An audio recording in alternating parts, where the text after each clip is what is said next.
Your Eminence, it is my honor to present to you the Warrior of Light.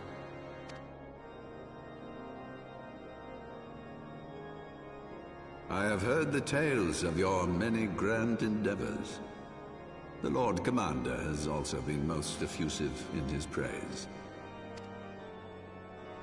I am Thorin VII, Archbishop of the Ishgardian Orthodox Church, and I bade you come here that I might offer my personal apologies. You will forgive me for not calling upon you as courtesy would dictate, but as you can see, days are long behind me. But I digress. Your companions were wrongly accused of heresy and subjected to gross indignities. This, I am sorry to say, was the result of negligence on the part of our nation's protectors.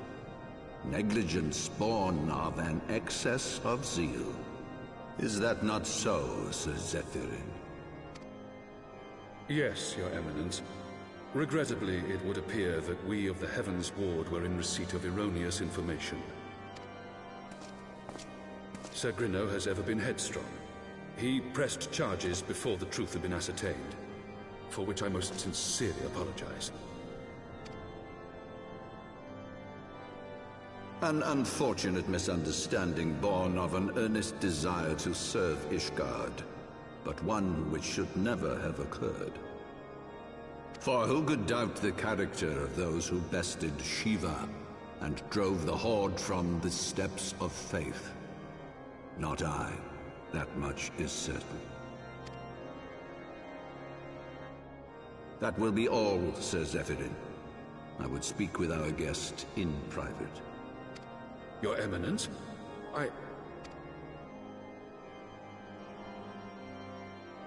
As you wish, Your Eminence. That will be all for today.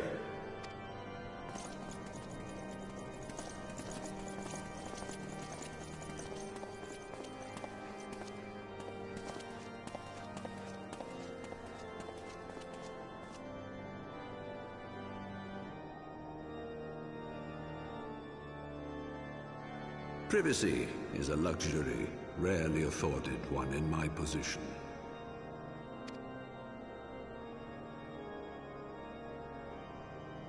Now, tell me, young man, what do you know of the Ascians? Much and more, I shouldn't wonder, being the bringer of light. You should know that I myself have met with them, have entertained them as guests, even.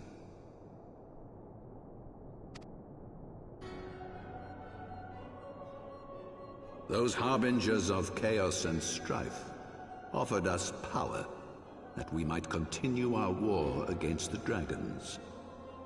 I have no intention of aiding their cause, of course, nor less of being their puppet.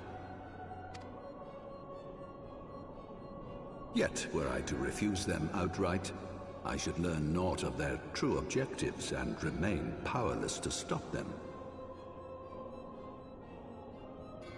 Thus have I hearkened to their words with interest and paid lip service to their beliefs, biding my time and preparing for the inevitable conflict. And why do I tell you this? In this world, they fear more.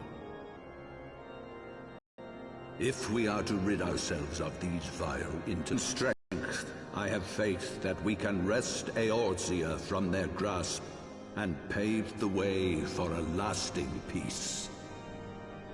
Think on it.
There you are. I confess, I was more than a little concerned when I learned that you had been summoned to the vault. What did they want with you? Well, well. A formal apology and an admonishment of those responsible. I see my fears were wholly misplaced. By the gods! The Archbishop freely admits to consorting with Ascians. So, their ambitions extend to Ishgard as well. We will have new primals to contend with ere long, of that you may be certain. 'Tis but a matter of time. Yet shorn of the support of our missing allies, what can we realistically hope to achieve? In the midst of all the excitement, I completely forgot to tell you. When I was asking around about the Scions, I heard the most awful rumor. General Rauburn is to be executed for crimes against the Sultanate! If the Flame General dies, we will lose a staunch ally, and the one man capable of holding the Sultana's assassins to account. Lord Orchiffon was wise to counsel restraint, but this business will brook no delay. We cannot permit this execution to take place. We must save Rauburn.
Friends, 'tis good to see you safe and well.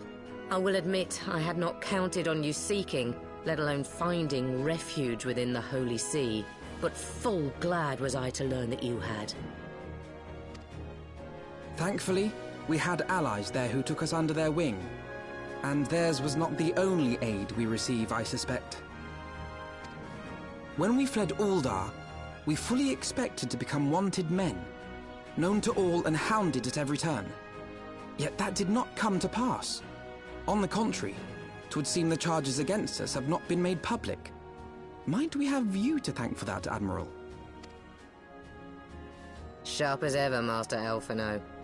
On Marshal Terrapin's urging, the Elder Seedseer and I demanded that the Syndicate suppress news of the Scion's alleged crimes until such time as irrefutable evidence could be found. Our argument was simple. Lacking proof, to accuse the saviors of the realm of so unlikely a crime would have the people up in arms. In their wisdom, the Syndicate agreed, as you yourself have seen. There is something you should know. Some few days prior to the banquet, the Elder Seedseer and I were summoned for a private audience with the Sultana. There, she revealed her intent to announce her abdication, that she might pave the way for the establishment of an Uldan Republic. What? But such an announcement would have plunged the entire nation into chaos. She was well aware of that. 'Twas for fear of what might ensue that she summoned us. Her Grace wanted the Elder Seedseer and I to lend Rauban a helping hand, you see? To aid him in preserving the peace during the transition. So, having somehow caught wind of her plan, Lolorito and Teleji plotted the Sultana's assassination in the hope of maintaining the constitutional status quo.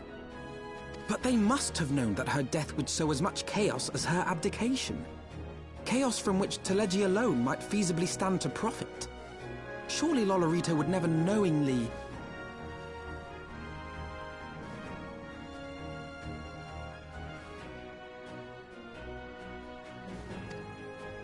Ah, could it be?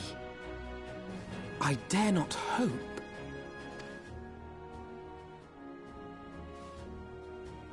The Uldan authorities have yet to announce the Sultana's passing.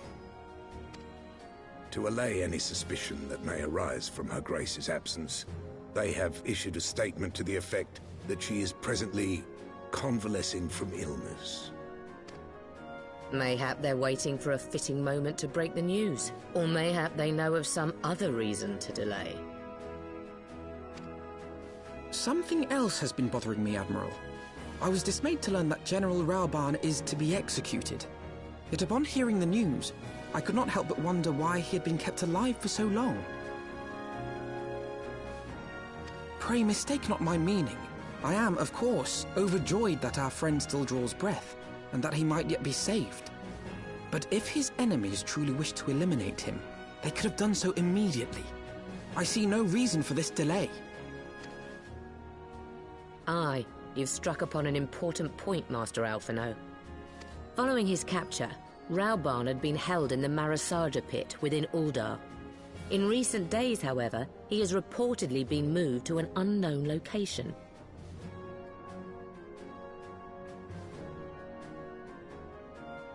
Queerly, 'twas not the brass blades who spirited him away either, but a band of soldiers decked in blue. The Crystal Braves.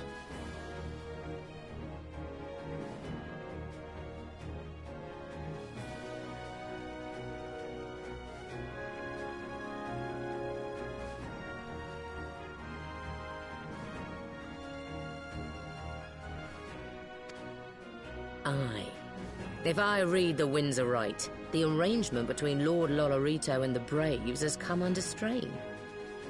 At any rate, if we're to rescue Rauban, we'll have to find him first. And you'll be glad to hear that I have already entrusted the task to those best able to see it done. Our friends of Doma.